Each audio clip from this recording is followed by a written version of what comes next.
Well, thank you everybody for joining us on the Dallas Film Podcast presented by Southside Studios. My name is Tony Armour, and I am the host of this little thing that we do here. And we've got a great guest with us today, Elyse Willems. Did I say that correctly? I bet with the spelling of the name, people always say Williams, don't they? Yes, you said it perfectly. Awesome. Well, And I'm that's never going to it. correct. I'm wrapping up the podcast. I got the name right. We're Yeah, done. pack it up. Roll credits on the podcast. Well, we appreciate you hopping on. We're always trying to get different types of guests on the podcast. We've had a wide variety of people over the last year and a half or so that we've been doing this. I think you are episode. I think we're like 56 or 57. You're one of those. You're like 56 or 57. Not a milestone number like 100 or anything, unfortunately, but still we're really excited to have you here. Thanks for having me. I know the podcast my friend Eric Bador was on, and he's amazing. And just like the pedigree of people you've had on the show are incredible.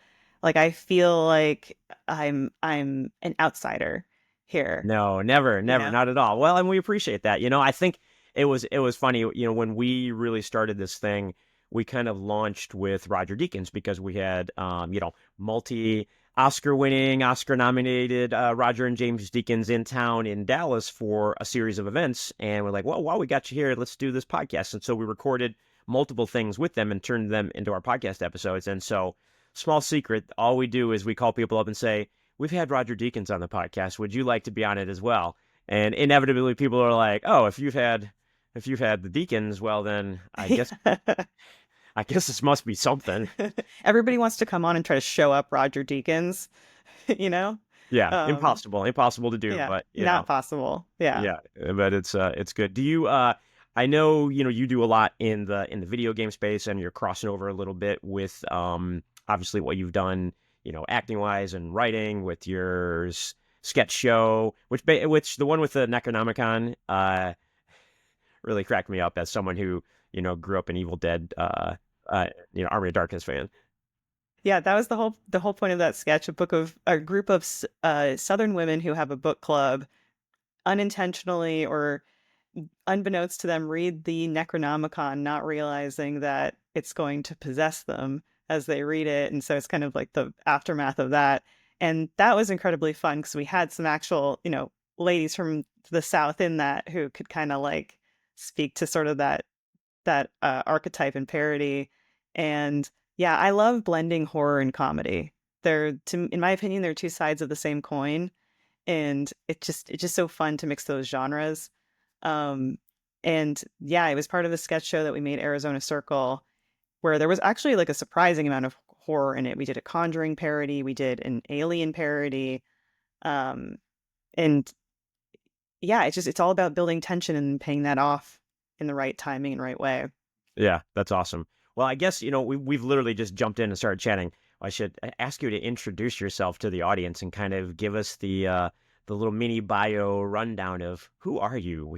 Oh, which feels like it's kind of always changing and doing this weird myriad of roles and stuff and trying to keep up in an industry that's just kind of always changing. But my name's Elyse Willems, and I would say that I am a performer and producer and writer first and foremost. And I kind of feel like I've lived a bunch of lives in entertainment, coming from games, media, and journalism to sort of games and entertainment, doing like online let's plays and comedy, to podcasting, to um, running and writing sketch comedy, to writing video games, to just sort of I've written a children's book. I think it's just my motto right now in life. I don't know if you've seen Twisters, but if you feel it, chase it. That's that's kind of like when I get an idea, I'm like, oh, yeah, I gotta execute on this and figure out how to make this a reality. I think that's a good strategy. I always say, I tell people that my one of my biggest flaws, I have many, but one of my biggest flaws is my inability to say no when an opportunity presents itself for something. Like if there's some opportunity that comes along and people are like, "Would you like to be on the board of directors of this organization?" I'm always like, "Yes." And then I have to go back and think, "Oh, wait, do I actually have the time and the bandwidth to do this?" Because you do too many things, it can take away from, some of those core things that you're trying to do that maybe pay the bills or whatever else. Yes, and I'm so glad that you share that problem because that is my problem as well. And I don't know about you where it comes from in your psyche. Like I've analyzed myself to try to figure it out because like part of me wonders if it's from a place of scarcity of if I say no to this opportunity, will there ever be another opportunity? But I also think I just came from a place where in my younger years I really didn't put myself out there. And then it wasn't until I realized that saying yes to things meant growth that I was like, okay, now I've opened the genie out of the bottle and I have to say yes. Even if it's an opportunity that is outside of my comfort zone, I have to say yes and try it.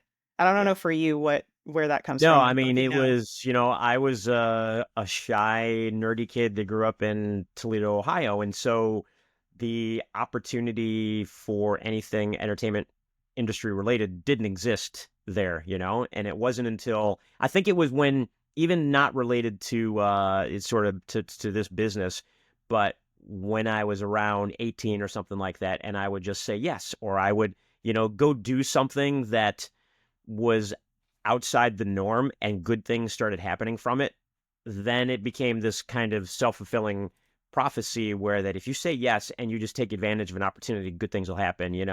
Um, I won't bore everybody No, please. with my life story, but I think it was one of like this. I had this opportunity when I was in my early 20s to go down to the Florida Keys and just stay at a friend of mine's mom's place and wait tables down there for like money for college or whatever.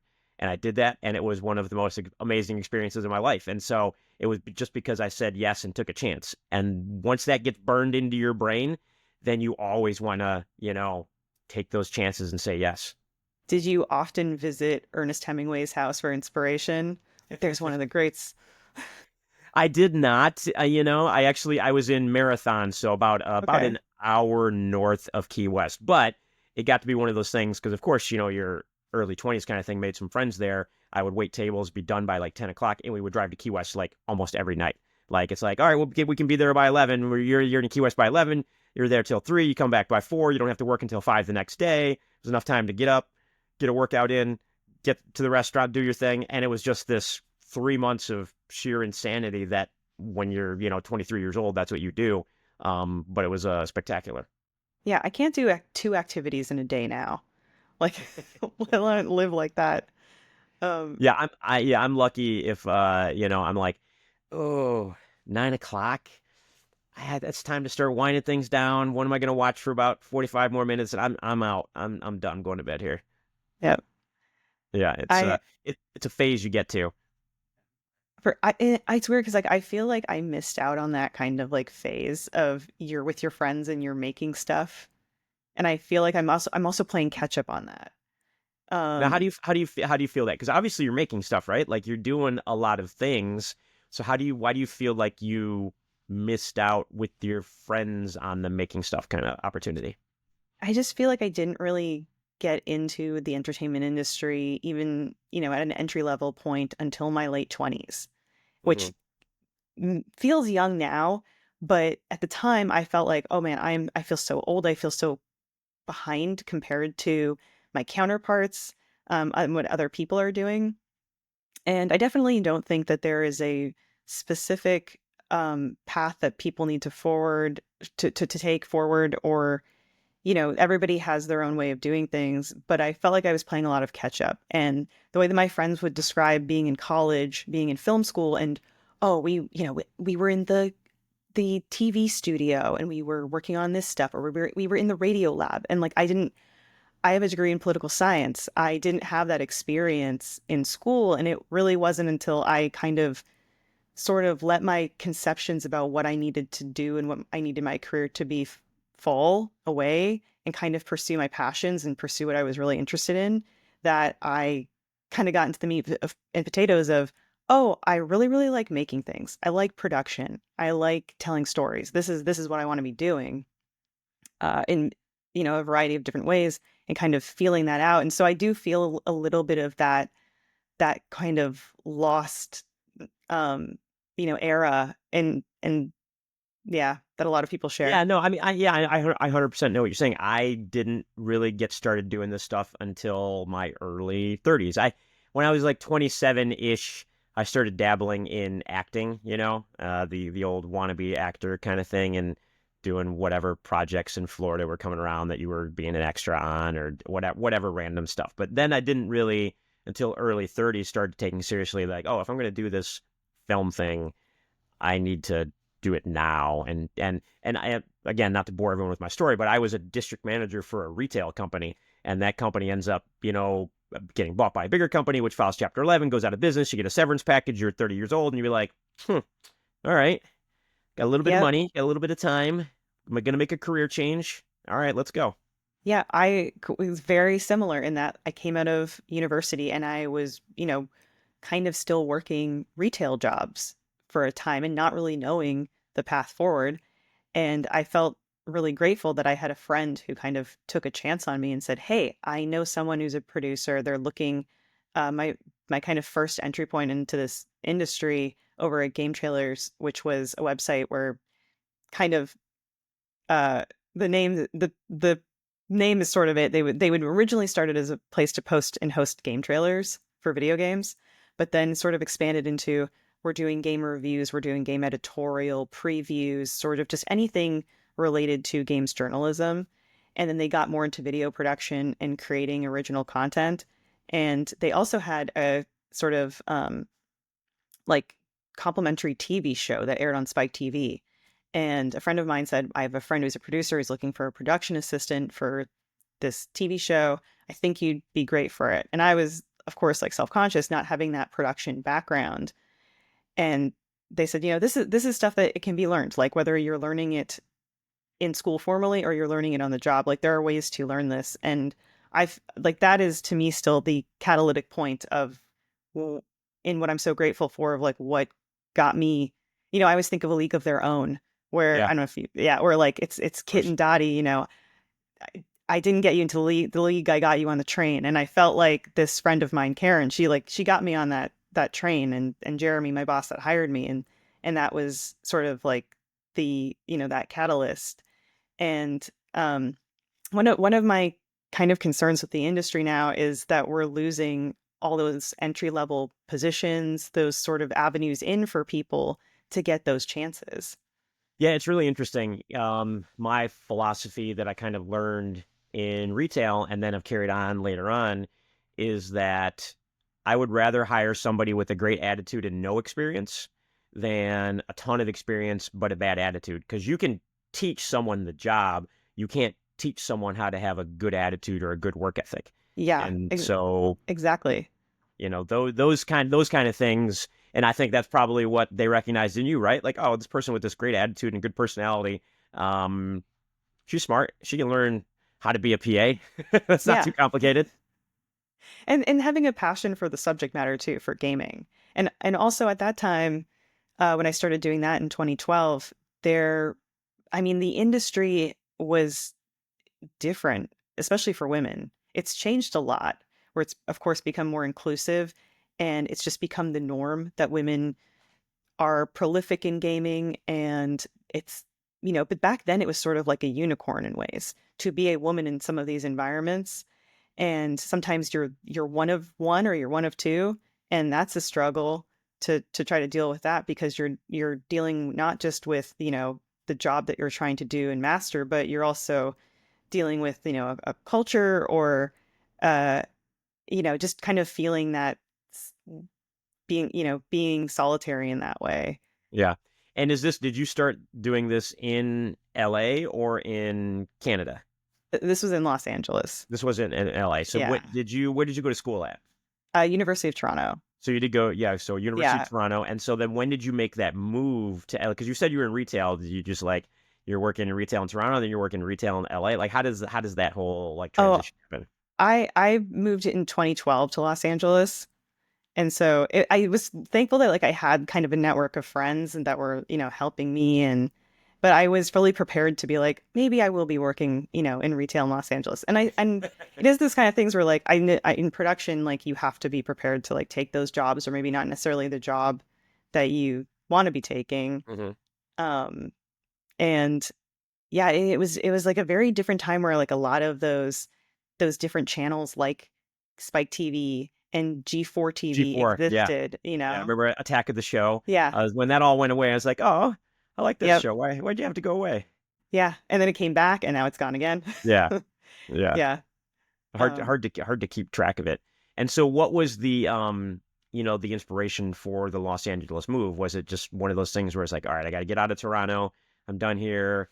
oh, Warmer weather. so like my now husband at the time, like he lived in Los Angeles. So it was kind of like one of us needs to make the move. Gotcha. And he had more of his career sort of evolved here in LA. So it was like, okay, it makes more sense for me to come here. Interestingly enough, when I say I went to University of Toronto, I always say U of T, and Yeah. people are like, "Oh, Texas," and I'm Texas. like, "Well, no, we call it U of T back Yeah. home, and it means something different to everyone there." Well, and growing up in Toledo, that's also University of Toledo. Oh, really? So Okay. it all depends on where you're coming from. It could also be University of Tennessee if you're in Tennessee. So there's like a, U of T. I wonder how many. One of our listeners, maybe they'll do a little research and tell us how many U of Ts there are around North America. Yeah, I want to know so I can regionally adapt when I'm traveling. Somebody find that Or- out for us. Yeah, And is your husband in the entertainment business as well?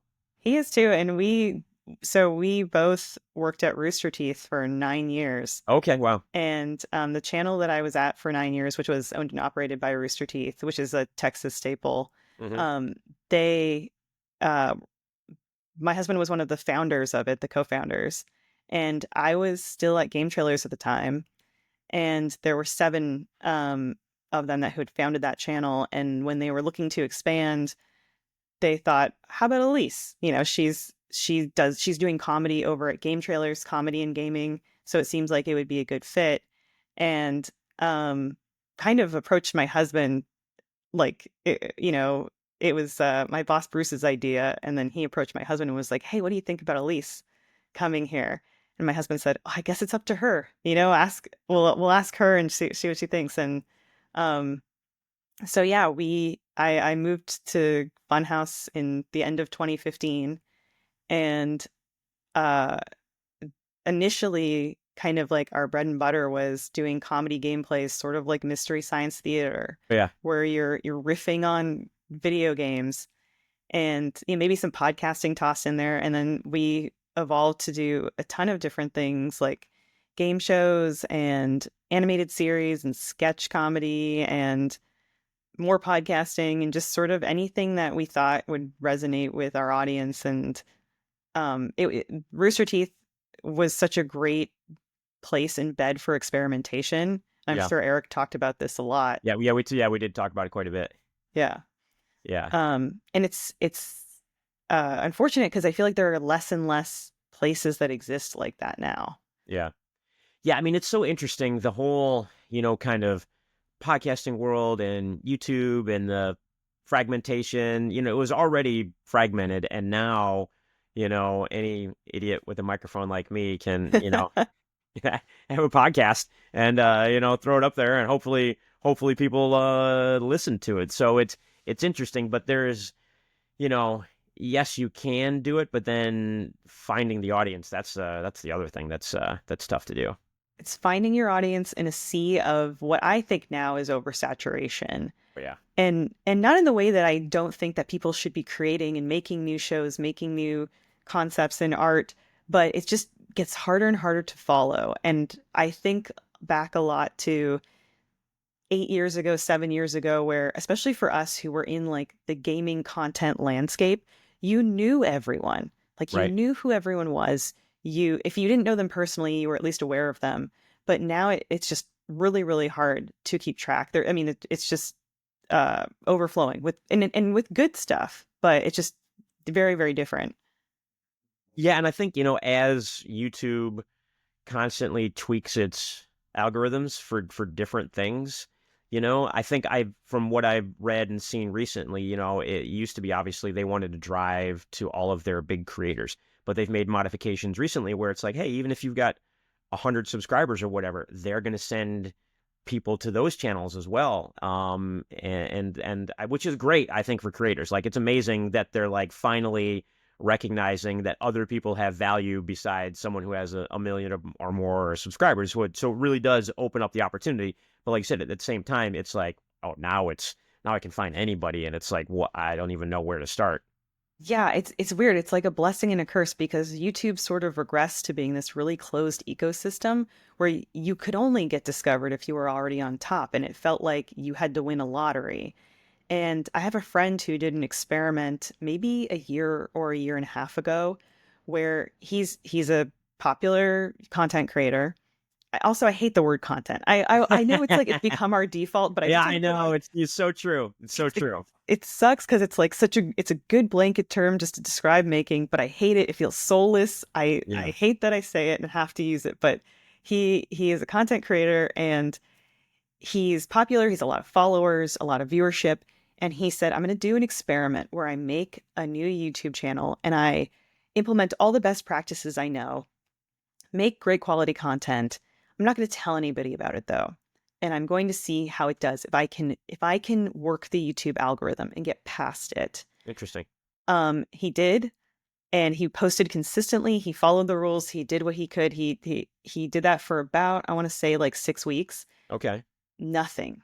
Not like nothing happening. The second he then went on his other platforms and said, "Hey, I've started this new project. Here it is." Then it blew up. So it's almost like, it's the rich get richer kind of mentality, but of content creation where like you have to sort of be in it now, and that's unfortunate because one of the cool things about YouTube circa, 2006 to 15 was like discoverability, finding that cool new channel or finding that weird thing and then seeing it grow incrementally. Whereas now, at least anecdotally to me, it feels like you have to kind of explode overnight. And that's, it's harder to just grow it by best practices. Yeah, it's weird. It's interesting. So, if we go back sort of pre-YouTube, right? The outlet was, I remember here in, St. Pete, Clearwater, Florida area where I live in Clearwater, there is, of course, the old cable access channel through the county. And they had this thing where you could go in and you had to take like a class with them over so many weeks to be able to learn it so you didn't screw things up. But then, they had the broadcast cameras and you could literally create your own cable access show, Wayne's World style. Basically, people had cable access shows. And so I remember doing that. And, this is probably like that 2003, 2004 range or something like that. And then, but one of the stipulations was, hey, anything that you create, you don't own. It is owned by the county because it's the cable access. And so I did the classes and everything. And then I never made anything because I'm like, I don't want to make something that I don't actually own it. And then they literally shut down the whole cable access program they had when YouTube started. But they're like, well, we don't need to provide this anymore because YouTube exists now. So was there thinking like our students can just go and make stuff for that or?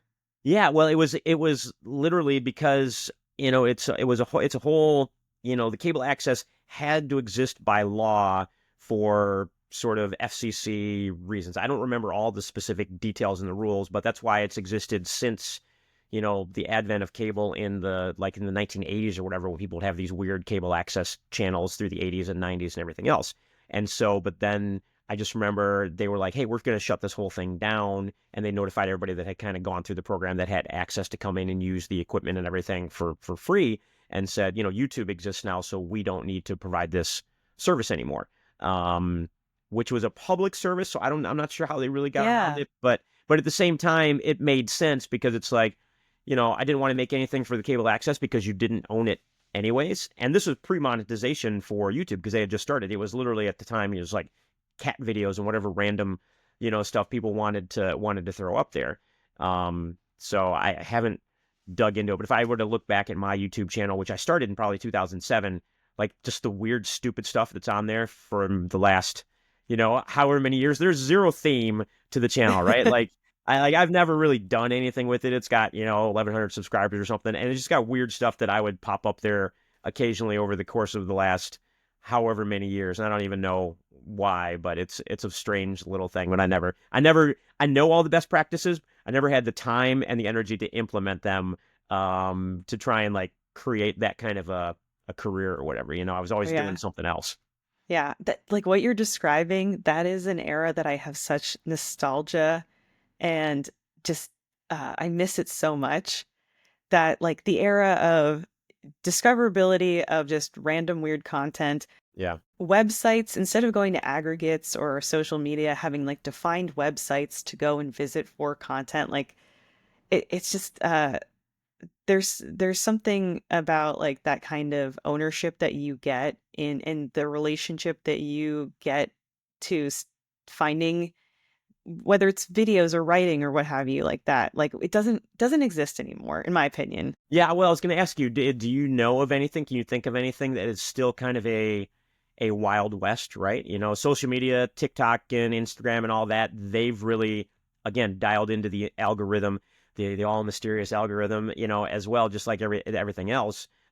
Is there a free for all platform anywhere?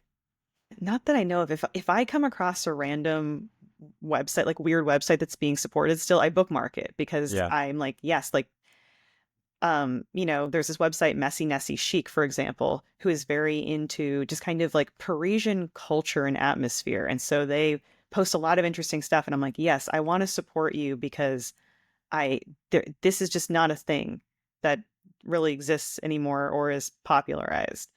Um, like eventually I don't want us to all assimilate into just these one, like, kind of globo sites that this is the only game in town sort of thing. Yeah, Um, you're right because I don't remember when it was. It had to have been probably early 2000s sometime. So I don't remember exactly when. Um, we for some reason made a website and just threw it up, and it was called was it Greedo shoots first or hand shoots first, something to that effect with the whole um that whole scenario that they re that Lucas redid kind of thing, and that was it. That was the only thing the website was about. There was like a statement on there about why it yeah, was wrong, and that was it. That was the yeah, entire website. Made it and just threw it up because that was the opinion that we had. We're like, this is it. There's our website. yeah, Um, you know, yeah. Yes, like 100%. That's what I miss so much, Or you get together with friends and say, "Hey, let's make a website where we just write funny stuff and we post it on yeah, there." yeah, Um, yeah. or And it was even like and like, like yeah, Yeah, and like pre-social media, I had a buddy who, I've been friends with for years, and he lived in Ohio, and I was down in Florida, and he's like, dude, I never get to see the pictures of all the stuff that you do. You always tell me about these things that's going on or whatever. Why don't you make a website? So I made a website, and I would just like create galleries of stuff. It's like, oh, we went out to the bars in Orlando one night, and so I would like literally just throw up all these pictures of us hanging out in bars in Orlando, and because there wasn't like social media where you could post like this is what I did this weekend or whatever, and there was no goal with the website of anything other than, hey, my friends that live in other parts of the country want to see what I'm doing. So I have this random website where I'll just throw stuff up on there on it so they can check it out. how do we get back to that, Tony? I feel like I've seen like little movements crop up online where people are saying, let's start websites again. Yeah, that would be fun. If you were to start a website from scratch now, like what would your site be? Oh, man. Um, Probably something Muppet related. Oh, yeah. I'm a huge Muppet fan, Okay. and uh so it'd probably be trying to just find, whether be it trivia or things from the archives of you know Muppet history and things like that. I'd try to Is is speak to there them. is there a Muppets era that's like your favorite era of the Muppets? I mean, I have great love and appreciation for, the Muppet movie, Great Muppet Caper, Or Muppets Take Manhattan is probably my favorite Muppet movie. But then I have a lot of respect for Muppet Christmas Carol and Muppet Treasure Island, sort of the yeah. Brian Henson era, where it like he was sort of taking the reins in the aftermath of Jim Henson's death. But those movies now are cult classics, Oh, and they're amazing. yeah, Yeah. they're amazing.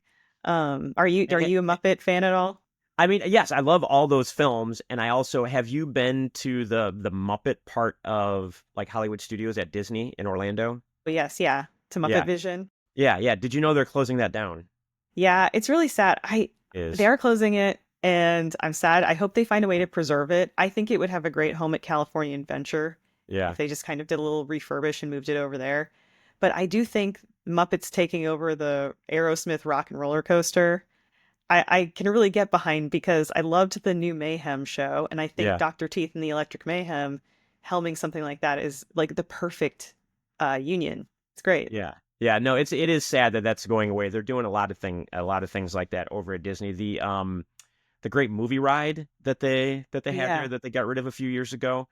Very sad. They replaced it with this super generic, uh, just, you know, video performance. Like the little cart moves through and it's Mickey and Minnie. It's just like video on walls kind of, and it's like, this is horrible. Yeah, it's terrible. No. And so you know so much money went into that.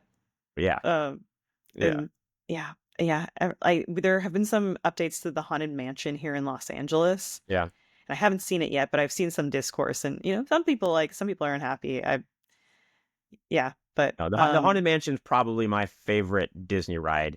And maybe it's because I'm old and I like a nice slow reclining ride where you can just ride through casually now and be like, oh, this is nice. But I love just the classic like Pepper's Ghost thing they do with yes. the ghost dancing and everything. That's just like a practical physical effect the way that they do it, as opposed to using some kind of crazy digital technology. Like little things like that, like those touches are things that I think are really cool. Yeah, like yeah, same. Those that era of Imagineering where things like Pepper's Ghost came are Yeah. so cool. I Are you a horror fan at all? Yes and no. I mean, it depends what it is. Like, I don't search out horror, but there's like you horror comedy. Like, I'm a big fan of that. And I did really like the Alien Romulus, the recent Alien movie. Oh yeah. I thought that was really great. I thought they did a great job with that. Yeah. It's yeah, I liked it. I liked it a lot. I'm But excited for but the series. yeah, but not like Saw, Hostel, like that type horror. Like, nah, No. I'm good. Yeah. I'm not interested in like torture gore. Yeah, yeah, Um I asked in regards to the Haunted Mansion because one of the projects I do, which is actually um, carried over from Rooster Teeth. My colleague and friend Jessica Vasami and I at Rooster Teeth made a podcast called 30 Morbid Minutes, where we would explore like a macabre topic in the span of 30 minutes. And we still make that podcast now. And we a couple of years ago now covered deaths at Disneyland. But one of the things that came up was uh, Haunted Mansion, I guess, is the most popular place for people try to like deposit their loved ones' ashes. Like people are constantly trying to dump ashes yeah. in the Haunted Mansion, and it's a big problem because Really. it's a very intensive cleanup to try to like sanitarily clean up human remains in there. There's a process, right? Like there's Yeah. a legal process that has to be done for Yeah. human remains, basically. And it requires them to shut the ride down for a certain period of Oh. time. So like I as much as you might want to honor your loved one, I would say like don't do it in the Haunted Mansion because you're ruining it for everyone else. Yeah, well, that's I had never thought of that before. That's really wild. And is that a Disneyland or a Disney World problem more so with one of those? Probably both. Yeah, It's probably I both. would think it wouldn't matter too much, right? Like I could see someone making a pilgrimage from Brazil, right? And like so many people travel internationally to Orlando, and being like, this is where Grandpa, Yeah. wanted his final resting place to be. Except they'd be saying it in Portuguese. This is Yeah. the English translation of their Portuguese that they would be, that they're saying this for or whatever. But that's fascinating. What other like, how do people die at the Disney parks? Is it heart attacks, natural cause strokes kinds of things, or Well, yes, there can be those sort of just somebody has a heart attack, somebody, you know, but there are some gruesome deaths that have happened at Disneyland, like a decapitation on the Matterhorn. wow, Yeah. Someone I believe someone drowned. They hit on Tom Sawyer Island and then tried to swim back and drowned. But it's fascinating, and it's hard to get information specifically about how Disney handles death because they're very tight-lipped about it and they don't want yeah. that information getting out. But No, the press. Yeah, that's not something you want in the press. I mean, obviously, there's the super well publicized like horrible story about the 2 or 3 year old that got eaten by an alligator. But yeah, at Disney World in Orlando back, whatever, however many years ago it was, not that many years ago, less than 10 years or something like that, but crazy story like that. yeah, and well, they won't declare people dead on Disney property. Like the story goes that they'll try to like remove even if someone dies, they'll try to remove them from the property before they're declared dead because that means nobody technically died at Right. Disneyland. Right, because they weren't pronounced dead Yeah. on property or whatever. Yep. And You can go down an internet rabbit hole of conspiracy theories about the tunnels underneath like Disney World and Disneyland. Like there are true crazy people out there. I know that there's the belief, or maybe this is the truth, that like they would transport if somebody died, they transport them through the tunnels so as not to. What are the other like conspiracy theories? The other ones are like they get really wacky. Like there's a secret underground tunnel and like a train from Disney World to Jeffrey Epstein's island. Like some seriously demented, Yeah. like way all over the place kind of stuff. And yeah, just some insane stuff like that. That how any rational human being could go down that path, I just don't know. Yeah, I love that stuff, but with the expectation of we don't believe that. It's fun to it's fun to read it Right. and but like dispel it. And that on our podcast, one of the things we do is we try to debunk some of those like grandiose kind of conspiracies or ideas like spontaneous human combustion. It's not really a person just bursting into flame. It's probably because it happened to a woman in the Victorian era who fell asleep next to a fire, and the crinoline of her dress sparked, and she wasn't a witch or anything. It just was a weird circumstance, sort of thing. Yeah. What's the strangest topic that you've covered on the? How many episodes have you done of the podcast? I said we're probably around like 100 episodes Okay. in. Awesome. The topic that we seem to get discussions about time and again is what happens if someone dies on a cruise ship. Okay. Just kind of like what is the protocol? And there are those conspiracy theory rumors that if the serving staff offers you free ice cream in the dining hall, that means they're trying to clear out the deep freezer because they've got to put a body in there, which is like everyone, not true. But There's they so have much more. free food on a cruise. Well, what, Yeah, yeah. Anyways, Oh, that must mean someone died. right. There some cruise ships are so large they have small morgues on board where there's maybe like two freezers, and I just think it's fascinating. My favorite episodes are when we take a topic that you wouldn't necessarily think there's a morbid slant to, and then we think, well, no, no, no, there's got to be something here that if something went wrong or what have you, that there's like something macabre here. You could find that, I think, in probably almost anything. Like if you can go morbid and macabre with like the happiest place on earth and cruise ships, then certainly, nothing is probably off limits as far as that goes. Oh yeah. Like this season we covered baseball. Like has there ever been a death in baseball? And we discovered that yes, there was a batter who died. He was kind of like beamed in the side of the head with a Hmm. ball. And it happened in 1920 and sort of stemmed from this whole era of baseball where pitchers kind of controlled the game, the spitball era. So Yeah. pitchers were like spitting on, dirtying these baseballs. So a batter could barely see this baseball was coming at them, and the ball got all wonky because they kind of distorted it and stuff. And Yeah. so there was a whole there was this pitcher who was kind of like banned from baseball because he was sort of perceived as being reckless in that way and Wow.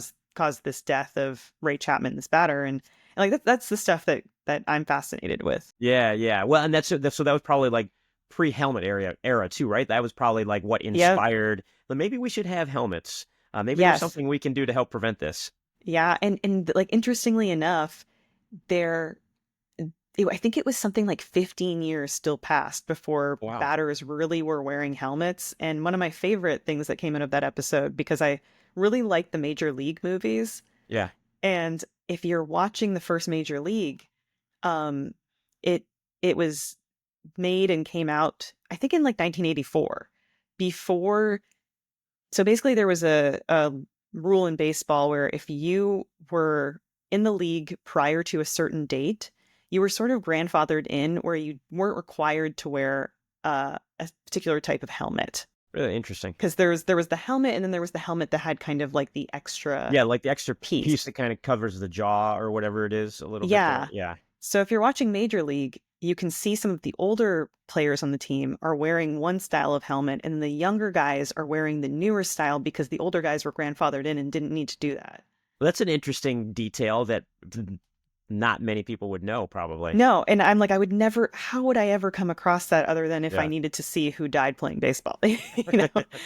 Um, but it's Yeah, fascinating because to me. you could probably go down like a whole rabbit hole of sports, like like start ticking off like who died during all of these random things. Yeah. Like it wasn't that many years ago when whether it was hockey or baseball, where like balls and pucks are flying into the stands, and little kids and old people are getting smoked by these things and going to the hospital. Or I think somebody like might have died or was seriously injured, and they were still debating, should we put nets up? No, it'll ruin the experience if you have nets. And then it came around to be like, don't be an idiot, just put nets up so that people don't get seriously hurt in the stands. But yeah, absolutely. And like we've talked about CTE in football, we've Hmm. covered professional wrestling, that sort of era of professional wrestling where like so many wrestlers died before the age of 50. And it's like what were the conditions and the culture that was resulting in, the prevalence of this? Yeah, there's a lot as far as that goes, just from the fact that I have a buddy of mine who was an executive WWE for a long time, and so yeah, a lot there's a lot of interesting stories there. But you know what? I feel like we could talk for another hour, but we've got another podcast to record here after this one. We've been chatting for a little while. It's hard to believe it's been this long already. Yeah, that flew by. But Well, yes, maybe if you we'll have to do a part two sometime soon. yeah, and if you have any morbid or macabre topics that you'd like explored, let me know. You're going to be the Always top of my looking. mind when weird, morbid, and macabre things start popping up in my mind now. Thanks, Well, Scotty. Elise, thank you so much for coming on the Dallas Film Podcast with us. This was great. This was definitely not long enough. I think we'll have a follow up at some time. Yeah, thank you so much for having me on. Yeah, I appreciate it.